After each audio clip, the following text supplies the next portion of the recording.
a empezar con capa 4, capa de transporte.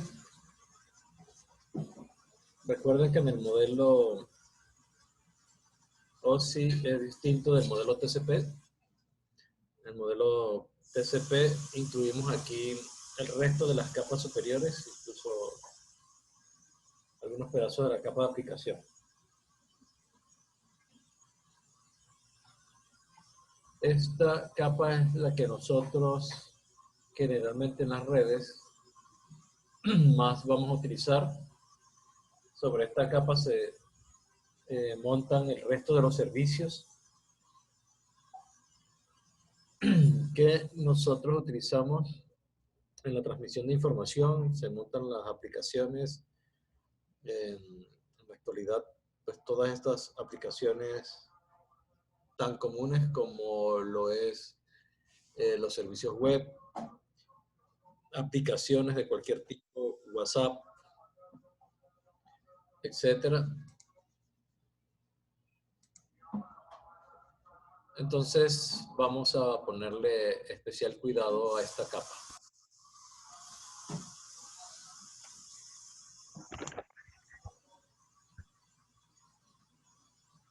Bien, entonces, como les estaba diciendo, esta es una capa bien importante. Es la que le da soporte a todas las aplicaciones de manera directa. Y lo más importante es que aquí nosotros vamos a tener gestión de errores. Eso nos va a dar confiabilidad en la transmisión. Va a permitir que nosotros podamos intercambiar datos sin que las pérdidas que puedan ocurrir eventualmente afecten la transmisión de los datos. A pesar de algunas pérdidas, algunos errores, nosotros vamos a tener todavía la capacidad de obtener en el destino la información que queremos enviar.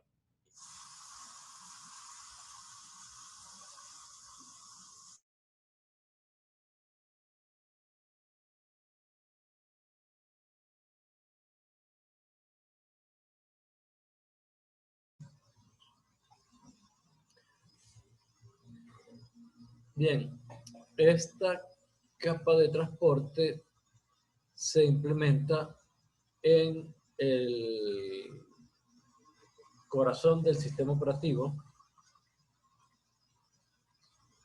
o como un proceso del sistema operativo o una biblioteca de funciones o una mezcla de todo esto. Al software que realiza todas las funciones de esta capa se le llama entidad de transporte.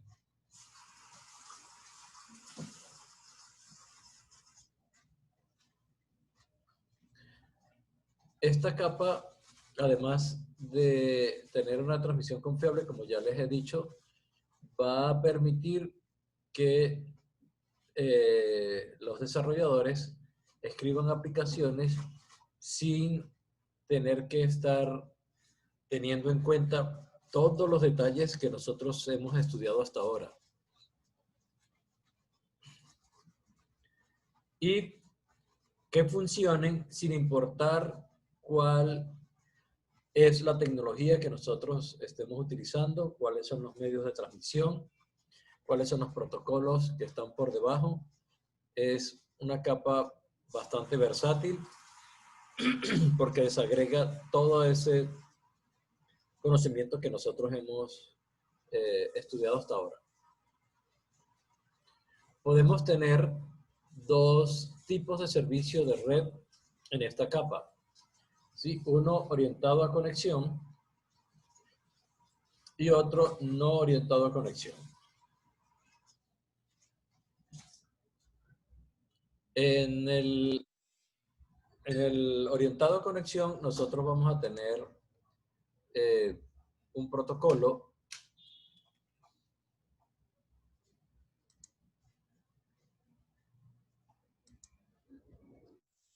y un Protocol Data Unit, un PDU, que lo vamos a llamar Streams, segmentos o flujos.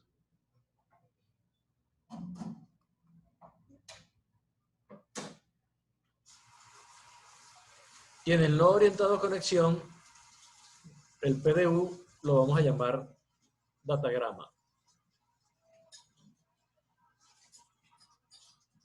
Si tienen, recuerden, si tienen alguna duda o no me hice explicar bien, me pueden interrumpir, pueden preguntar de nuevo.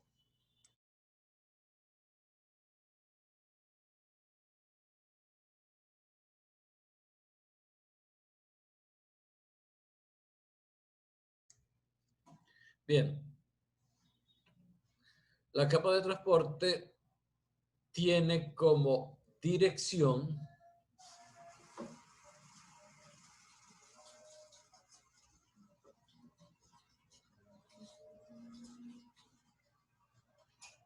algo que nosotros vamos a llamar sockets, que va a ser una dirección IP más un puerto. Ahorita vemos bien los detalles. Recordemos lo que hemos visto hasta ahora. En capa 1 y 2, ¿cuál es la dirección que utilizamos?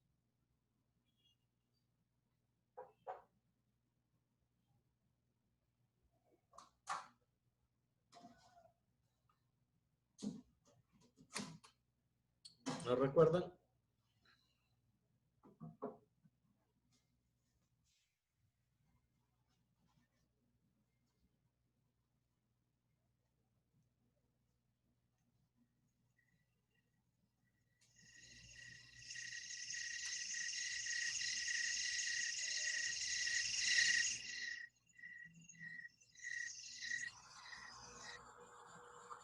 La dirección física, la dirección MAC. En capa 3, ¿cómo se llama la dirección?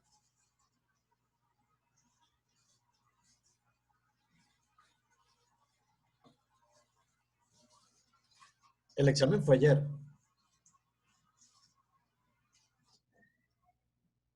La IP. Exacto. Y en capa 4, la dirección son los sockets.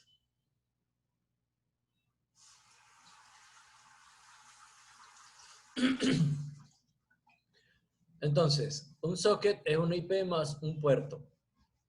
Vamos a tener una dirección de origen y una dirección de destino, las dos compuestas por una IP y un puerto. ¿Sí? Esos sockets fueron desarrollados por la Universidad de Berkeley en el 83 y es lo que se utiliza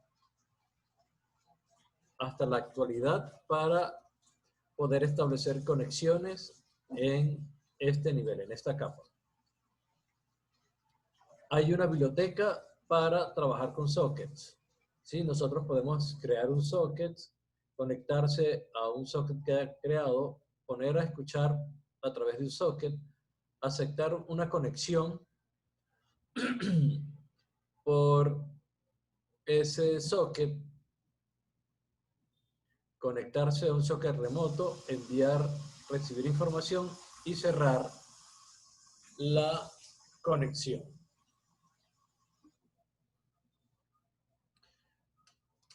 Veamos un poco acá cómo es que nosotros podemos visualizar un socket.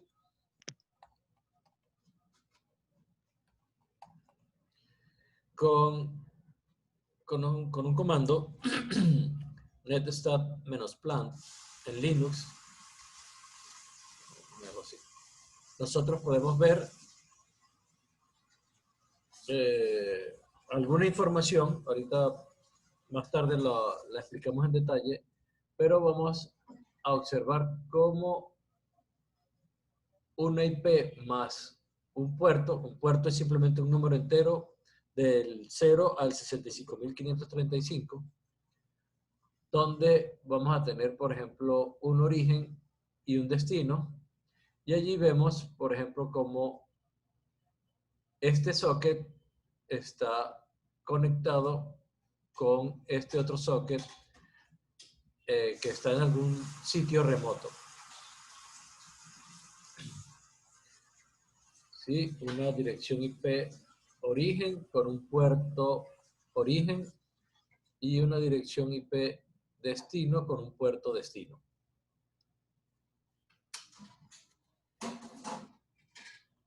Eso es entonces cómo nosotros manejamos las direcciones en esta capa.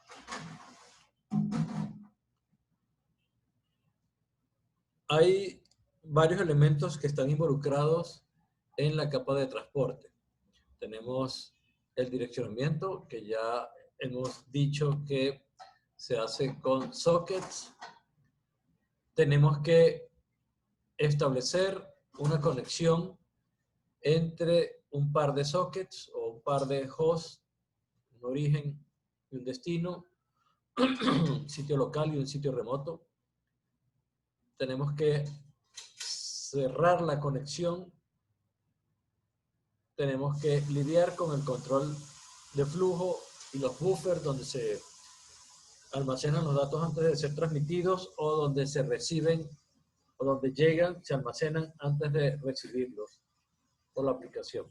Tenemos que lidiar con la multiplicación de los medios o de la tecnología que nosotros tenemos por debajo. Y de lo más importante es cómo nos recuperamos de las fallas.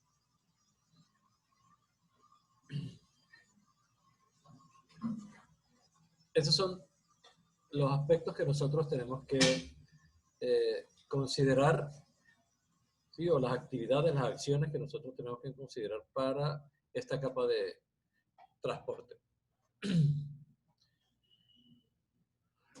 Para los servicios no orientados a conexión, nosotros vamos a tener por excelencia un protocolo que se llama User Datagram Protocol, o por sus siglas en inglés, UDP. Es muy similar al protocolo IP que ya hemos estudiado. Solo que en la cabecera de ese paquete pues tiene alguna información adicional que no tiene el protocolo IP. Para los servicios orientados a conexión, nosotros vamos a tener el protocolo más famoso, el más utilizado, que es Transmission Control Protocol, o TCP. Y es el que nos va a dar conexiones confiables. Es decir, nosotros podemos transmitir de forma confiable la información si utilizamos TCP. Él va a recuperar los paquetes que se pierden con alguna estrategia. Bien, este es el formato de un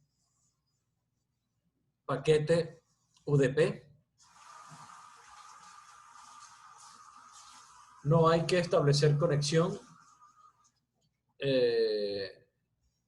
No hay esa necesidad. Es un protocolo sencillo. Si usted quiere transmitir algo, simplemente lo divide, lo mete en paquetes UDP y lo envía. No se preocupa si se pierden o no. Los paquetes es la aplicación la que tiene que encargarse de recuperar cualquier falla que haya.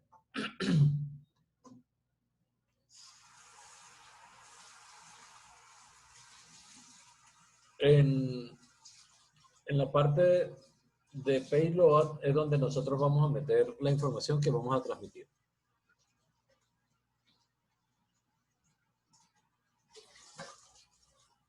Bueno, ahí tenemos el resto de los componentes, la descripción. Tenemos la longitud de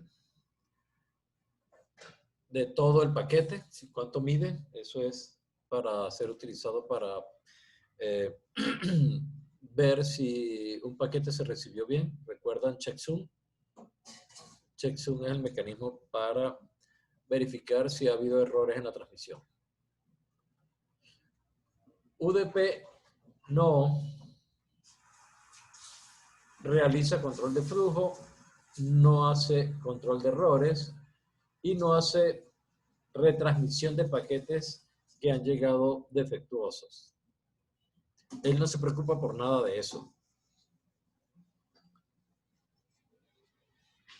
Pero entonces, ¿para qué necesitamos un protocolo ya a este nivel que no considere la recuperación de paquetes defectuosos? Bueno, hay situaciones donde nosotros queremos enviar información muy pequeña o muy poca información y tener un protocolo más sofisticado, pues incurriríamos en un gasto innecesario de los recursos de red. Así que simplemente ponemos esa información que generalmente cabe en un solo datagrama y lo enviamos a la red.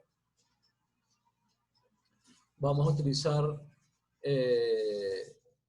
reconocimientos y timeouts, tal como lo estudiamos anteriormente, para poder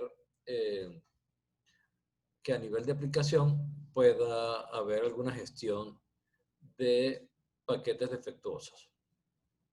Entonces, pues, va a resultar ser un protocolo más sencillo. No hay que enviar o recibir paquetes adicionales si queremos iniciar la transmisión de cierta información. Entonces, pues, es en muchos casos conveniente tenerlo por allí. Uno de los casos donde se utiliza UDP es RPC, Remote Procedure Call. Eso es, aunque sigue estando disponible en algunos sistemas operativos, pues ya no, casi no se utiliza. Hay otras formas de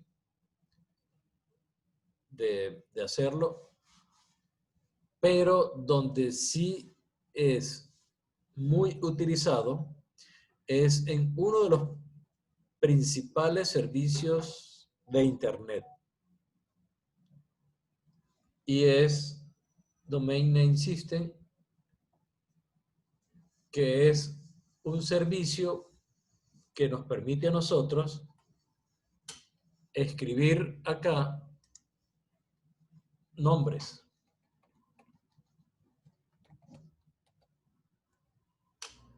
Y comunicarnos con nombres, en lugar de escribir direcciones IP.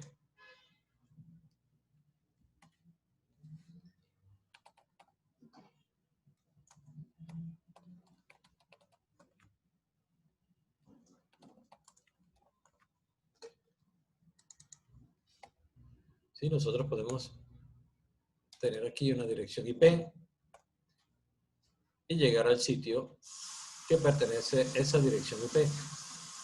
Pero, por supuesto, nosotros no vamos a recordar todas las direcciones IP de todos los sitios en Internet que nos interesan. Es muy difícil. Tendríamos que tener una tabla y sería gigantesca. Para eso, entonces, nosotros utilizamos DNS.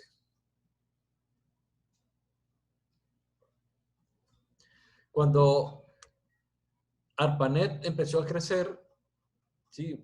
¿Recuerdan un poco la historia que les conté?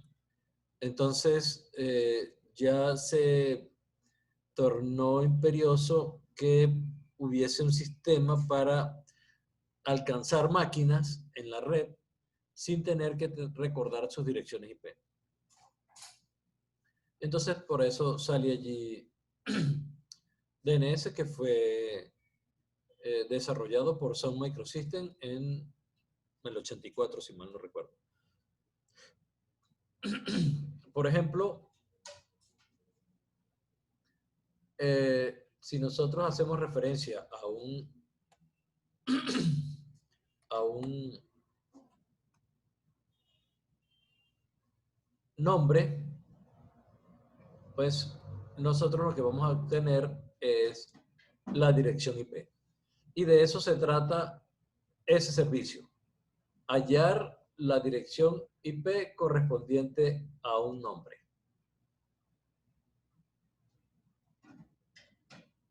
Porque a la final, toda la información se transmite utilizando cuando estamos en Internet, por ejemplo, o en un ambiente de múltiples redes, todo se va a transmitir utilizando el protocolo IP.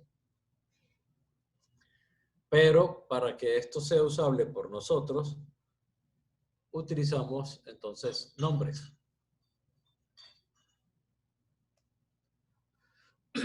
¿Cómo funciona este servicio DNS?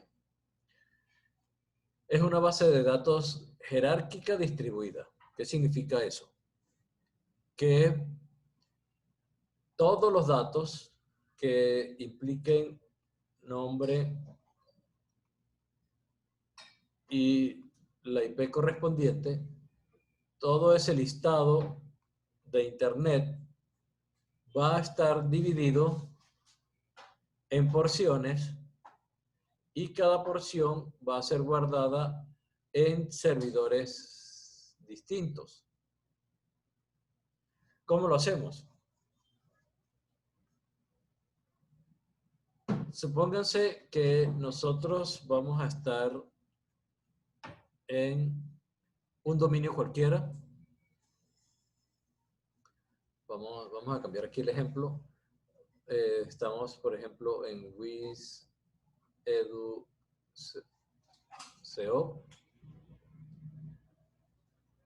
Cada pedazo o porción de este nombre que utiliza un punto como separador corresponde a un nodo en un árbol. ¿Sí? Dijimos que era una base de datos jerárquica. Esa jerarquía es representada por un árbol invertido, ¿sí? Cuya raíz es el inicio, el tope de esa estructura, y pues va creciendo en hojas hacia abajo. Por eso decimos que es un árbol invertido. Vamos a comenzar con un dominio que se llama punto, o sea, una porción del nombre que se llama punto, que vamos a llamarlo el nodo raíz. Y en cada uno de los nodos de ese árbol, nosotros vamos a tener solamente un pedazo de la información. ¿Cuál información? La información local. Por ejemplo, en la rama esta, Wiz, nosotros tenemos en algún lado CO, después Edu y después Wiz. En la Wiz, en este nodo, va a haber un servidor de nombres que va a tener la lista solamente de las máquinas cuyo nombre termina con este apellido. Más arriba, ¿sí? Habrá otro servidor DNS que solamente va a tener un listado de todo lo que sea Edu. EduCO. Y arriba, entonces, va a haber todo lo que tenga SEO. Solamente el listado de lo que tenga únicamente SEO. Entonces, de esa manera se distribuye los datos en Internet. Ya vamos a ver cómo recuperarlos. Antes de eso, veamos qué significa un dominio. Inicialmente podemos decir que es una jerarquía como nosotros percibimos al mundo, ¿no? Podemos poner un par de ejemplos. Las direcciones físicas, las direcciones postales, ¿sí? Nosotros tenemos una serie de elementos que se van a organizar de manera jerárquica, ¿sí? Con una mayor prioridad. Tenemos que escribir primero algunos elementos para poder tener la dirección completa física de alguien.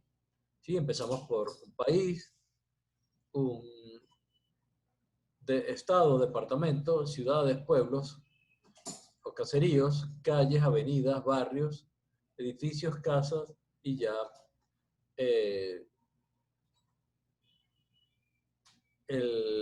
sitio donde queremos ubicar específicamente a alguien. Sí, por ejemplo, la dirección de la UIS sería Colombia,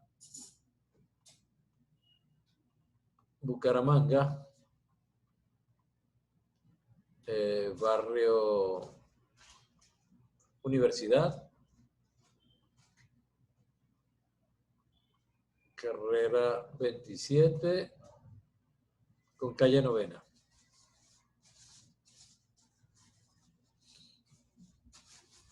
Entonces vamos desde lo más general a lo más específico.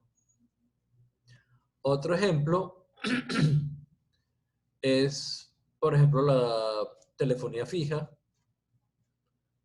¿sí? Donde vamos también a seguir una jerarquía para poder llegar a un destino. Vamos a iniciar con el indicativo del país, el indicativo de la ciudad y luego el teléfono de alguien. En este caso, por ejemplo, la UIS, el indicativo del país, el indicativo del departamento y luego el número específico de la universidad. Bien, entonces un dominio es eso, una jerarquía como nosotros organizamos al mundo. En las direcciones físicas, los servicios postal, la parte más específica viene al principio y luego lo más general. En cambio, en la telefonía fija, nosotros ponemos lo más general adelante, que es el país, después el indicativo del departamento y finalmente el número de alguien.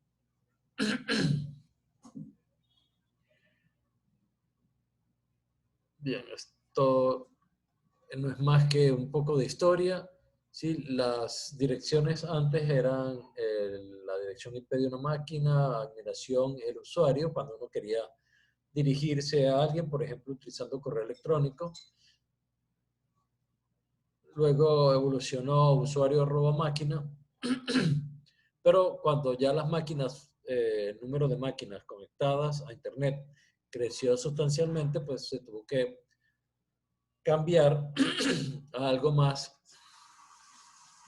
adecuado y es donde nosotros ahora estamos trabajando con direcciones como usuario @ dominio.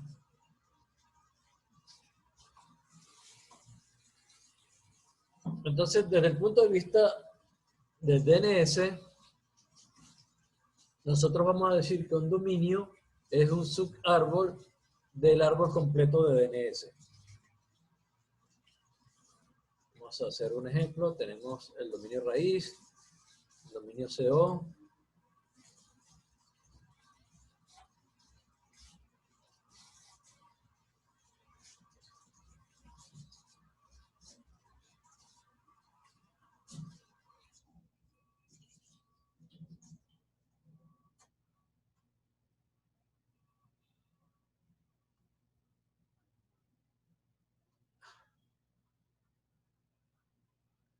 pero debajo de algunos dominios nosotros podemos repetir algunos nodos.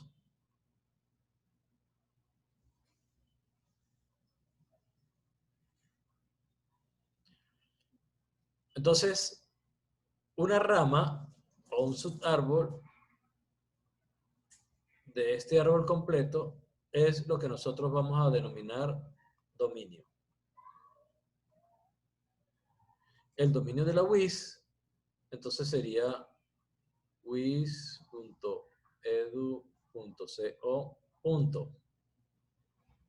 Este punto final debe ir solo que nunca lo escribimos. Este punto final se hace referencia al dominio raíz.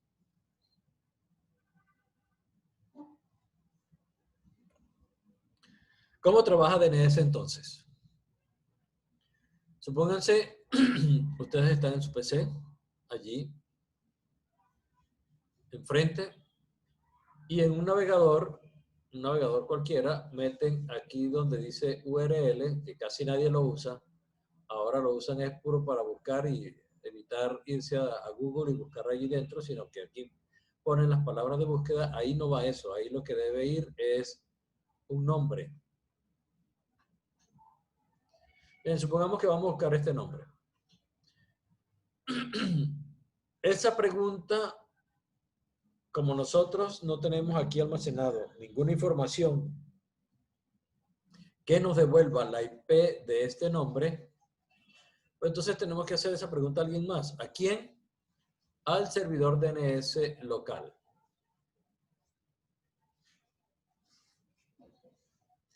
Ese servidor DNS local, uno lo configura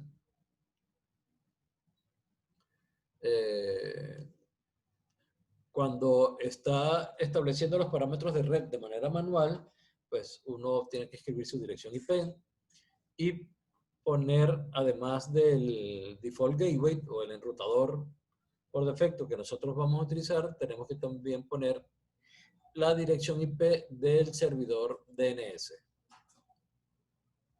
Bien, entonces es a ese señor al que le vamos a preguntar por la IP, ¿sí? Que nos consiga la IP de un nombre. Un nombre, por ejemplo, cuando uno lo escribió en el URL de un navegador.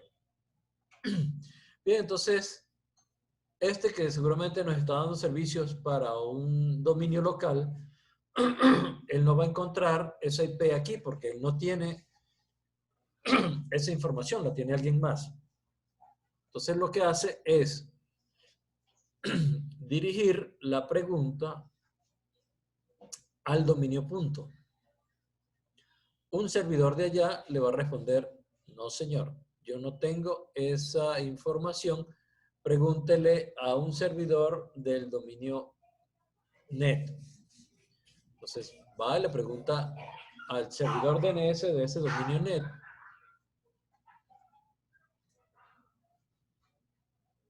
Y seguramente él no va a tener ese registro, así que le responde no, pregúntele a surforge.net. Va y le pregunta al servidor DNS de surforge.net, ese sí tiene el registro, le responde con la dirección IP, él se la guarda, esa respuesta la guarda aquí en un caché y responde finalmente al host que hizo la pregunta. Hagan la prueba. Vamos a abrir un navegador.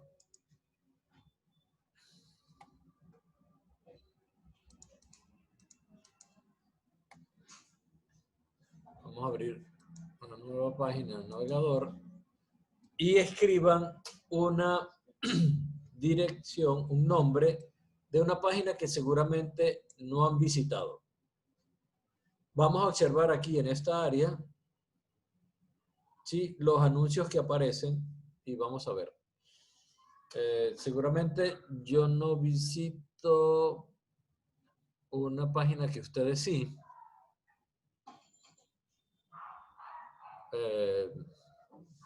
Denme un ejemplo de una página que ustedes visiten frecuentemente.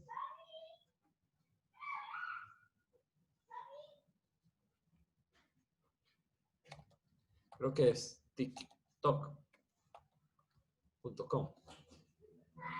Entonces vean, cuando yo le doy enter, vamos a fijarnos acá.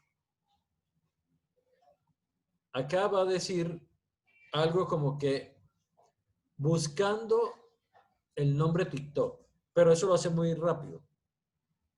Una vez que encuentre la dirección IP, entonces sí se va a conectar y después va a decir esperando por tiktok.com.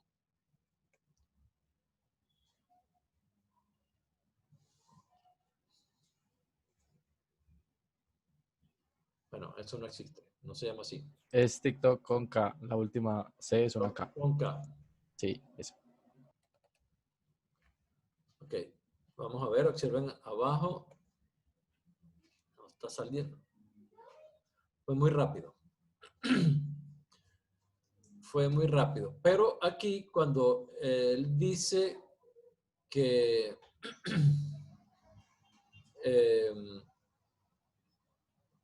está buscando por ese nombre, es porque está haciendo todo este procedimiento que yo les acabo de describir.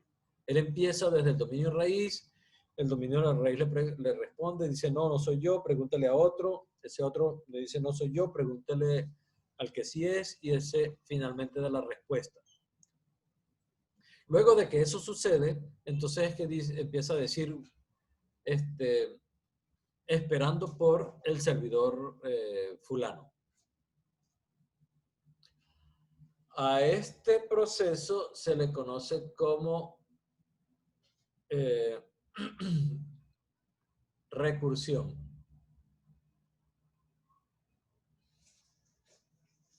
¿Sí? Pues se hace una recursividad para obtener lo que nosotros queremos. Vean que aquí hay una A.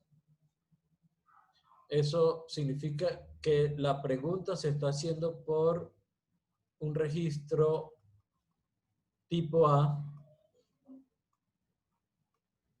Ese registro tipo A significa eso, deme la IP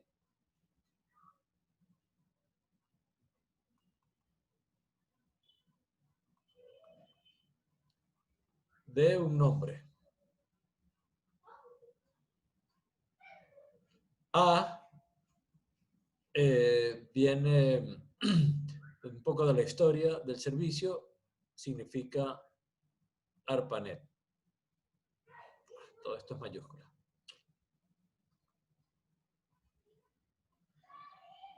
Nosotros podemos hacer una pregunta al revés. Podemos preguntar cuál es el nombre de una IP.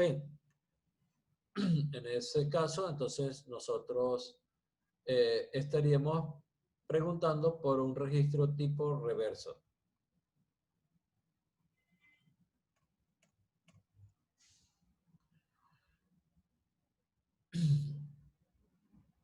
Bien, veamos algunos detalles de seguridad de este servicio.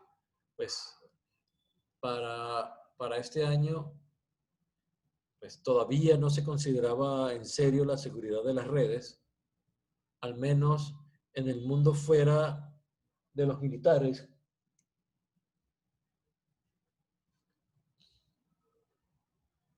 Si recuerdan, fue en el 88 el primer incidente significativo de seguridad.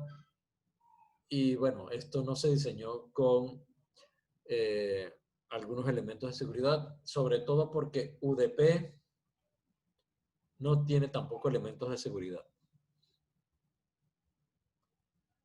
Bien, entonces nosotros podemos tener múltiples vulnerabilidades en este servicio DNS.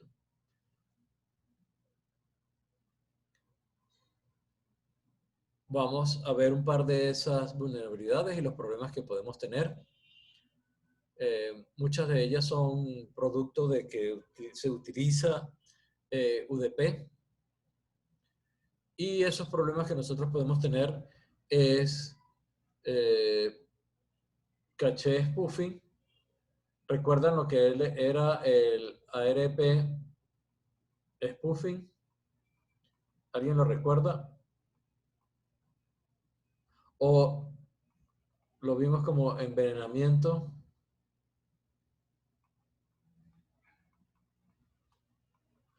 De las tablas ARP.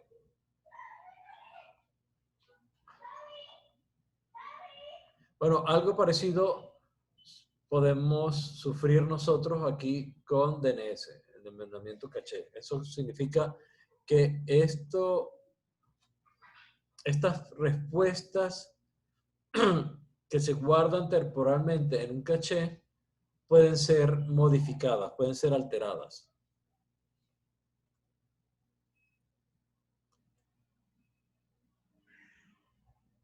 Podemos tener desviación de tráfico, negación del servicio. Cuando usted detiene el servicio DNS de un dominio, va a detener la red, toda la red completa de ese dominio. Y, por supuesto, sobrecarga de buffers. Vamos a ver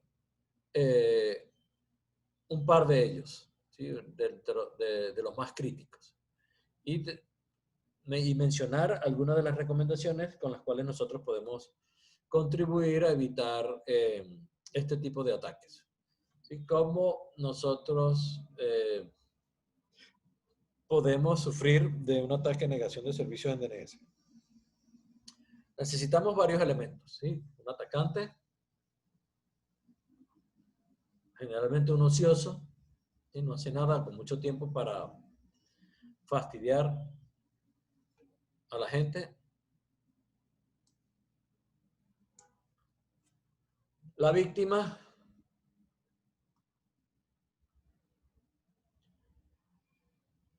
servidores de DNS con recursión activa. Estos son los ingredientes para este tipo de ataque. Sí, recuerdan lo que es la recursión, ¿no? Lo acabamos de mencionar. Es el proceso de cómo ir preguntando a través de distintos servidores de nombres cuál es el registro de un determinado dominio.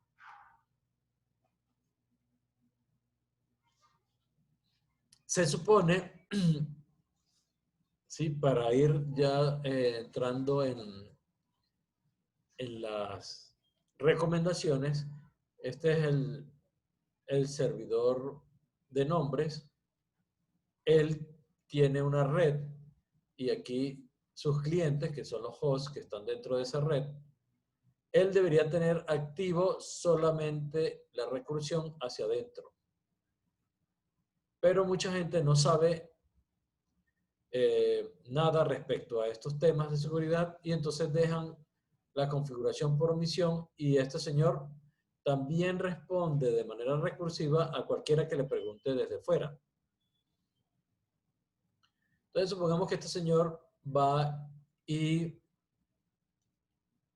le pregunta a este señor en algún lado de internet por el nombre de este host. Entonces él va y hace la recursión y a la final él va a ir al servidor DNS de el dominio que nosotros estamos utilizando para resolver. Si hay, por ejemplo, un ocioso de estos que va a enviar múltiples preguntas a este servidor DNS, entonces él va a hacer la recursión y a la final le va a llegar pues muchas preguntas a este servidor DNS por algún registro. Bueno, ¿qué pasa si nos buscamos un conjunto de servidores DNS con recursión activa hacia afuera y nosotros enviamos esas preguntas a todos estos? Lo que podemos hacer es crear un ejército de servidores DNS que nos van a ayudar a nuestro ataque y como ellos van a tener su recursión activa, entonces van a terminar haciéndole la solicitud finalmente a este señor. Si además nosotros no preguntamos por el registro A, que es un registro sencillo, porque apenas es una IP lo que cabe dentro de ese registro, sino que preguntamos por un registro TXT. Sí, al principio en Internet, pues la gente publicaba, miren, porque es que estar en Internet, ni siquiera en Internet, estar en ARPANET daba caché. Entonces, no, mire, yo tengo aquí una máquina en internet que se llama así, eso es lo normal, pero que sirve como medio de almacenamiento, un sistema de almacenamiento, o es nuestro servidor web. Bueno, para ese entonces todavía no había web. Cualquier cosa, uno describía las máquinas que iba a pegar en ARPANET. Y entonces, para eso utilizaba un registro que se llama TXT, no el registro A, que es lo más común utilizar en DNS. Y este registro es más grande, tiene 512 bytes. Entonces, si hacemos una pregunta por 512 bytes, entonces las solicitudes van a ser mucho más grandes, las respuestas mucho más grandes, y este señor se va a colapsar y ya no va a funcionar. Es así entonces como funciona un ataque de negación de servicios con, a través del servicio de DNS. ¿Cuál es la solución? No active la recursión hacia afuera. Úsela solamente si usted tiene su servidor DNS aquí.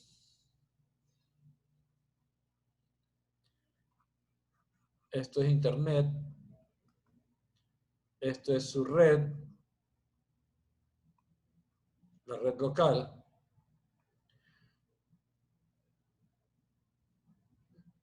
La recursión solamente tiene que ir o hacerse a la gente que está dentro de la red.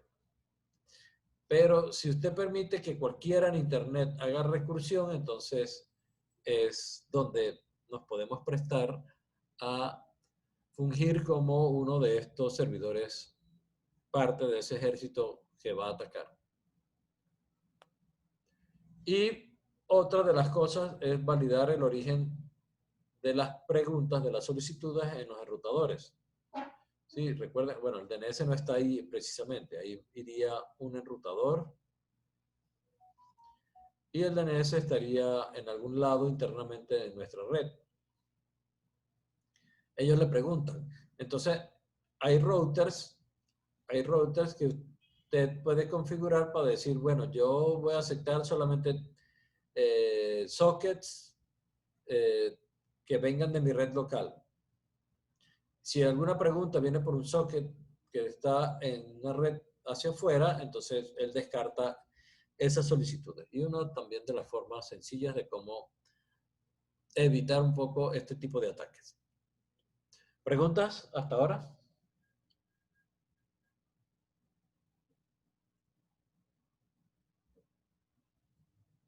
¿Ninguna? Sigamos. El otro ataque, que es de los más peligrosos, envenenamiento del caché, se le llama el ataque de cumpleaños. ¿Por qué? Porque se basa en una parte de la estadística donde dice, que es, creo que la ley de los grandes números, que a partir de un grupo mayor o igual a 23 personas, 2 o más personas van a tener la misma fecha de nacimiento con probabilidad mayor a 1/2. Vaya y revise su Facebook y vea que si usted tiene suficientes amigos, casi a diario, 2 o más van a cumplir años ese día. Eso es entonces la teoría en la cual se basa este ataque y que por eso se llama así, ataque de cumpleaños.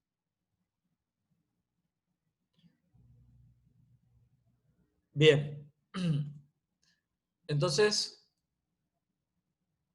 un elemento adicional que funciona en este ataque es que los generadores, así como vimos nosotros acá,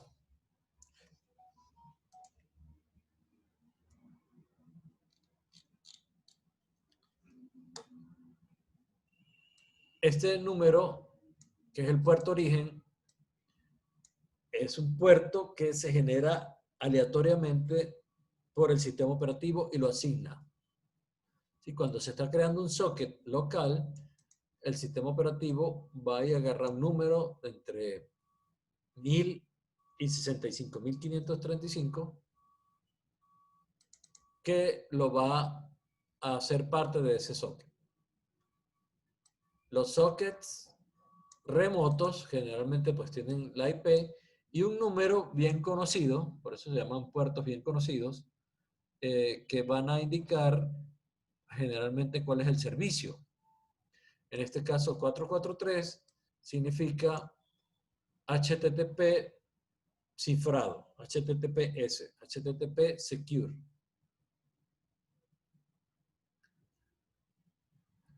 Pero entonces, el puerto que genera aleatoriamente el sistema operativo, pues esos generadores de puertos aleatorios no son muy buenos. Entonces, ¿qué sucede? Alguien quiere entrar a su banco, ¿sí? A un banco. Y le pregunta al servidor local, al name server local, este va a hacer su recursión, ¿sí? Va a generar un socket origen, ¿sí? Que vamos a ponerlo aquí como 33.3. Y le hace la pregunta a los servidores raíz. Ellos devuelven, no, eso no es conmigo, pregúntale a este. Estos de aquí devuelven, no, eso no es conmigo, pregúntale a otro. Y así sucesivamente hasta que llega al servidor DNS de mi banco. Todas las tres preguntas que estamos viendo en este caso se hicieron con el mismo puerto origen. Eso es el detalle. Bien, entonces, de nuevo, tenemos al atacante, un ocioso, tenemos el DNS real de mi banco y tenemos a la víctima, que es un servidor DNS al cual nosotros queremos afectar. Supónganse que él está dando servicio a la red donde está el computador de su novia o su novio. O del vecino que le debe a usted la plata. Ok, entonces, este llega y prueba, ¿sí? Una pregunta y él hace la recursión, ¿no? Aquí solamente estoy poniendo la fase final de la recursión donde le preguntan directamente al DNS de mi banco. Muy bien. Este señor ya sabe hacer un ataque de negación de servicios de manera tal que este se sobrecargue y ya no pueda responder más. Cuando hace una pregunta a la víctima, él va a enviar la recursión y aquí la respuesta va a tardar mucho en llegar porque él está saturado. Este señor está muy ocupado. Entonces, lo que va a hacer es que después que envíe la solicitud, también va a enviar respuestas falsas a este señor. Como esta de aquí no la va a poder satisfacer porque este señor está sumamente ocupado, en algún momento él se va a tragar una de estas respuestas. ¿Cuál respuesta es la que va a aceptar? La que tiene, sí, el socket origen con el cual él hizo esta pregunta de acá. Ustedes no conocen esta solicitud porque pues no están husmeando, no están intersectando tráfico en esta red. Entonces, no conocen cuál es el socket de origen aquí y cuál es el socket, bueno, el socket destino aquí sí. Esto es la dirección IP aquí más el puerto 53, que es el DNS. Pero entonces ustedes generan estas respuestas falsas tratando de adivinar cuál es el socket de origen, y cuando llegue la del socket de origen que coincida, pues él la va a tomar como respuesta válida. Como son respuestas falsas, pues entonces él, una vez que crea que esa es la respuesta, se va a guardar en el caché esa respuesta falsa. Con apenas 700 respuestas falsas, usted va a tener una probabilidad de éxito de 100% de que este señor se va a tragar una de estas respuestas falsas. Entonces, ¿qué es lo que va a hacer? Ah, bueno, usted dice, mire, la IP de mi banco no es la IP original, la verdadera, sino es alguien más en Internet. ¿Sí? Entonces te pone aquí mi banco falso. Entonces cuando su vecino que le debe plata se meta desde su computadora aquí, le pregunte a este por mi banco, no se va a ir al banco real, sino se va a ir al banco falso, y ahí usted le captura los datos. Mentiras. Usted no le va a capturar datos a nadie. Usted lo que va a hacer es proteger sus servicios para que no suceda esto. Bien, entonces, ¿cómo nos protegemos de este ataque? De nuevo, no contribuya agregando servidores con recursividad externa, recursividad pública. Sí, mantenga actualizado su software para dar el servicio DNS. Utilice un sistema operativo que mejore la generación de puertos aleatorios. Sí, cambie ese generador de números aleatorios en el sistema operativo donde está su servidor DNS.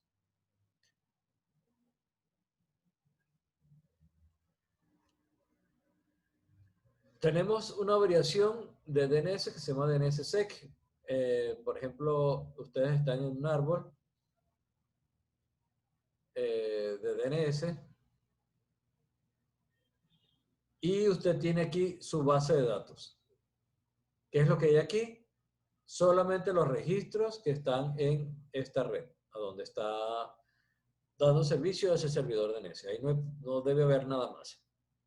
Pero si por casualidad entran en un ataque de negación de servicios o cualquier otro, entonces esta información no va a estar disponible para Internet y la gente pues no va a poder llegar a su sitio.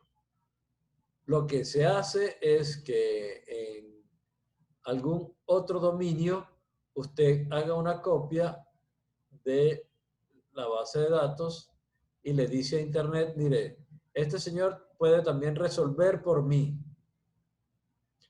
Sí, suponiendo que aquí hay un servidor de nombres y el servidor de nombres de este sitio, pues hace una copia acá.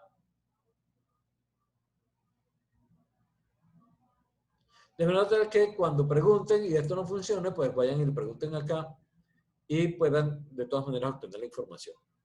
Entonces, DNSSEC es un protocolo para poder transmitir de forma segura la información de la base de datos a servidores secundarios. Entonces, este sería el servidor primario y este sería el servidor secundario de esa porción de la base de datos. Es una manera de configurar alta disponibilidad en este servicio tan importante.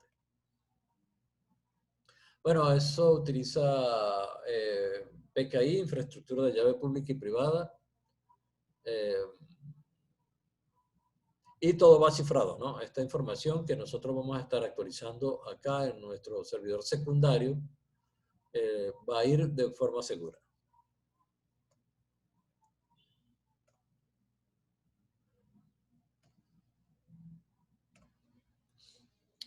Bueno, el resto de las diapositivas es como nosotros configuramos las opciones de DNSSEC en un servidor de nombres, el que nosotros estemos administrando. Eso es sintaxis, eso no vale la pena verlo aquí. En una práctica ponemos mejor los detalles y entonces ahí sí es conveniente que revisemos esa sintaxis de esos archivos de configuración de DNS para por lo menos transmitir de forma segura las tablas a las cuales nosotros queremos que alguien más nos dé soporte en caso de que haya una eventual falla en nuestra red.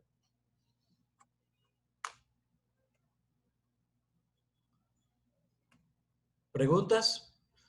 Bueno, y por supuesto, no a la recursión externa. Profe, y eso de la recursión externa, entonces, ¿para qué existe? Si genera estos problemas de seguridad, o sea, ¿para qué se usa?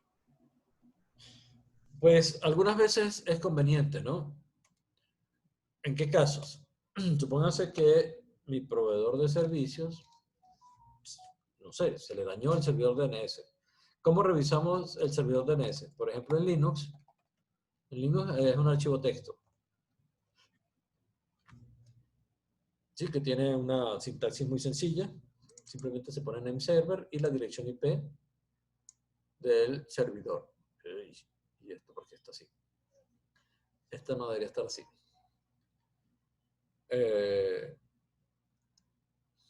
Bien.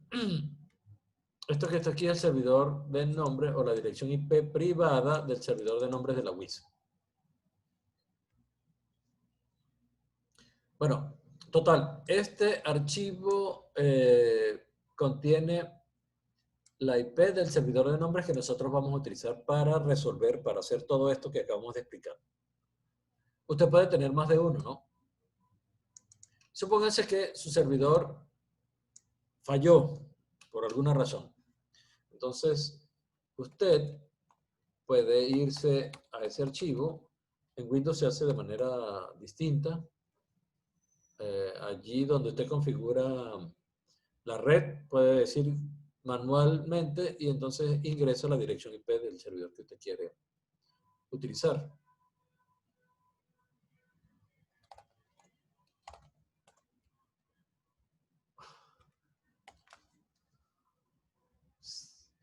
Aparte de que hay puras tonterías aquí, consume todo el CPU del mundo, esa página. Vean cuando lo cierro. Y es que ni siquiera es un solo core, ¿no? Ocupa todos los cores de la máquina. Así que no es fructífero meterse a esa página. Bien. Nosotros podemos editar ese archivo, es un archivo texto, te lo edita con cualquier editor de texto. Y por ejemplo, le dice, bueno, yo no quiero preguntarle a mi servidor de red local, sino a alguien que me pueda prestar ese servicio estando de manera externa. Ese Esa que es la está allí, dirección de Google, ¿no? ese que está allí es servidor de nombres de Google. Y también este.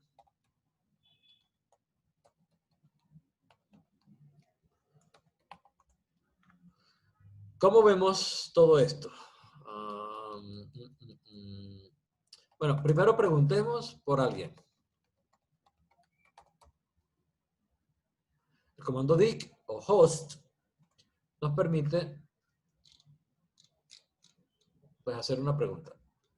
¿Sí? La pregunta es, ¿quién es google.com? Es decir, el registro ARPANET de google.com. La respuesta es, bueno, ese nombre tiene esta dirección IP. ¿Quién fue el servidor? El servidor que proporcionó la respuesta, bueno, este señor, 8888 por el puerto 53, que como les dije anteriormente, el puerto 53 es el que se utiliza para el servicio DNS.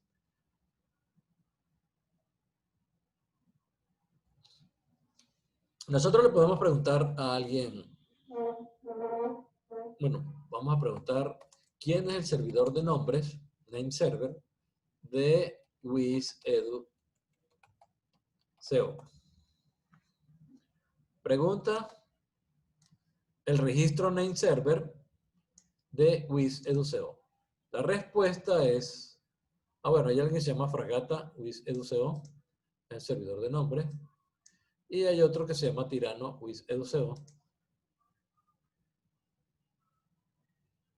los servidores de nombre de allá. Pero me está dando los nombres. Yo quiero las IP. Bueno, entonces ahora voy a preguntar. Vean que hay un punto al final, ¿no? Es el punto que les digo yo que casi nunca utilizamos. Vamos a preguntar por la IP de este señor. Aquí está. Fragata WizEduCeo tiene esta dirección IP.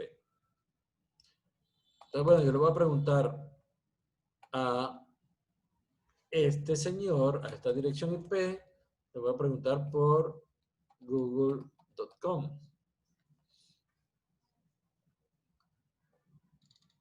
Entonces, tenemos la pregunta, ¿quién es el registro A de google.com? Y afortunadamente la WIS dice no. Usted está tratando de hacer recursión de manera externa y no está disponible. Así que váyase mejor, pregúntele a estos que están aquí, que estos son los servidores punto. El dominio punto tiene varios servidores, porque pues le van a dar servicio a todo Internet, ¿no? A todo el mundo, que van desde la A hasta la M.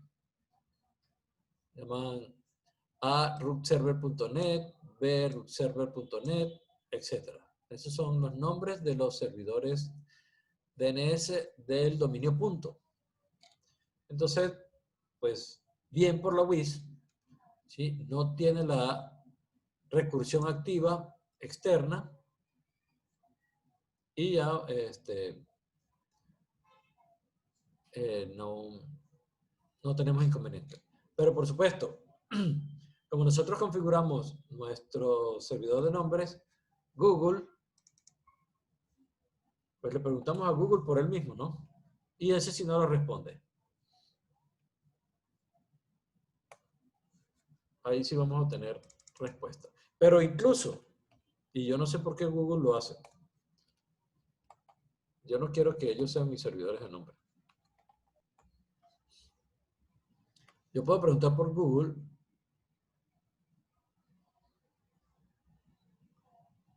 Esta vez le estoy preguntando a mi servidor de nombres. ¿Sí? Obtengo una respuesta.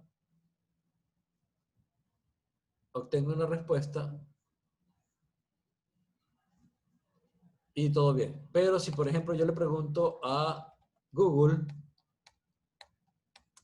por www.wizeduceo, ellos sí responden. La razón, yo no la sé. Ellos tienen recursión pública activa. Puede que sea para dar un servicio público que es que no tenga un DNS o tenga una falla de DNS, pues puede usar el de nosotros. Quiero pensar que eso es así. Y pues, ellos funcionan como servidor DNS que tiene activo la recursión externa. Entonces vean que nos está dando respuesta.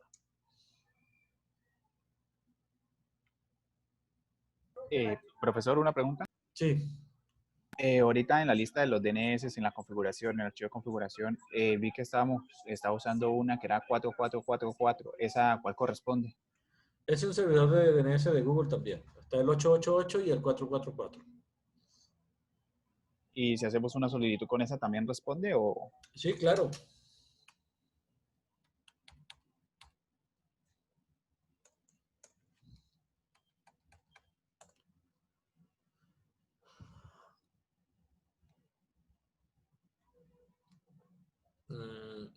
Es que creo que está mal el DNS. O sea, estuve mirando y creo que es 8844, el DNS secundario que maneja Google. Bueno, antes era 444. Tú dices que es 8844. Sí, sí, señor. Bueno, pues hay una forma de saber cuál es el servidor de nombres de google.com. Entonces son de NS1, NS2. Y vean que son varios, ¿no?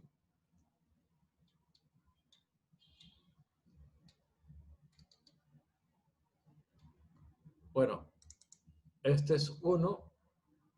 Vamos a preguntarle a Dick arroba.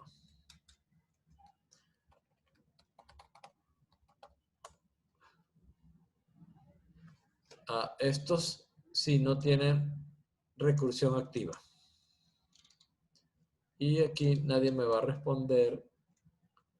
Nadie respondió sobre el 888. Entonces vamos a preguntar, ¿cómo se llama?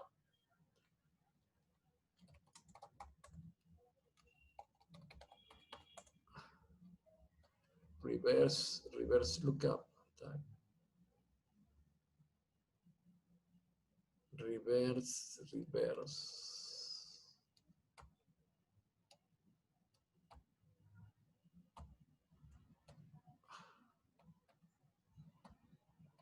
¿Cómo es el registro?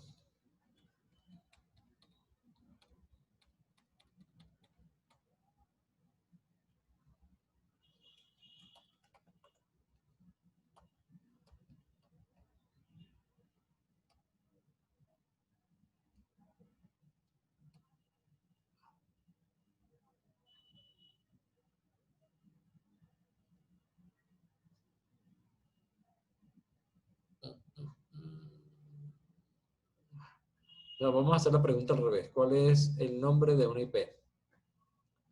Para ver qué nos responden sobre ese 888.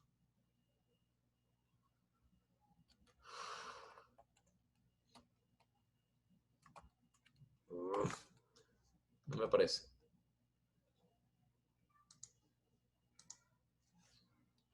Big reverse.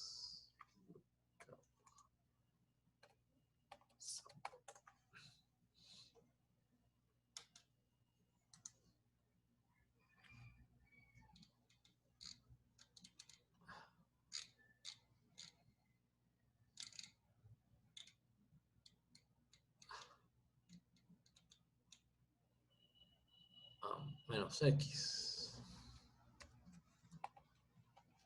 Dic menos X 888. Sí, la respuesta fue, ¿qué se llama? DNS. DNS Google. Nosotros en la respuesta anterior habíamos tenido NS1, NS2, NS3 y NS4.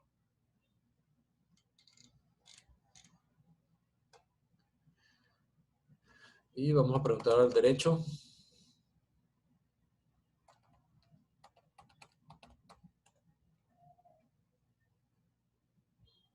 Sí, efectivamente era como tú dices. Pero esto lo cambiaron, eso hace rato era 444. Sí, sí, sí, ese lo cambiaron. Yo también hace tiempo manejaba el otro. Ok. Vamos a ver si podemos ver la recursión.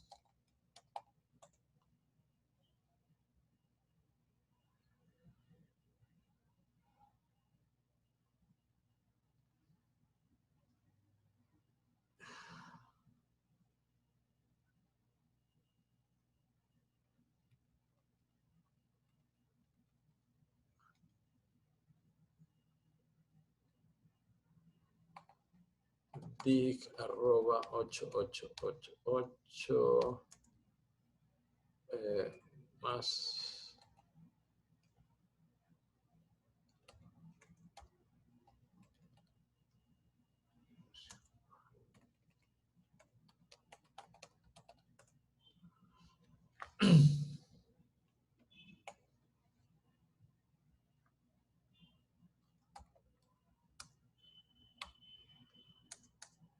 ejemplos. A recursos.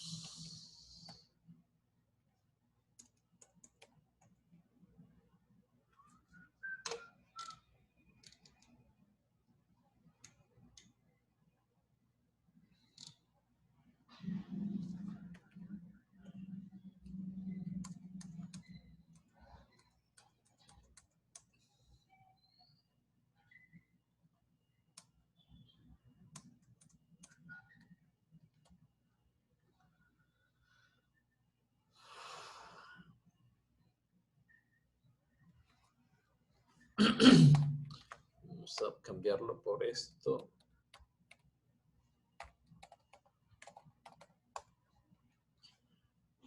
Ah, eso. Estamos viendo la recursión en vivo.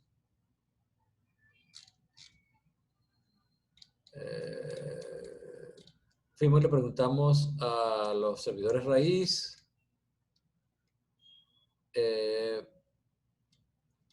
Luego a alguien en Colombia, los servidores .co. Y ya de ahí saltamos directamente, no pasamos por edu.co. Y ya tenemos nuestra respuesta. Este es el comando +trace para ver la recursión en vivo. ¿Preguntas?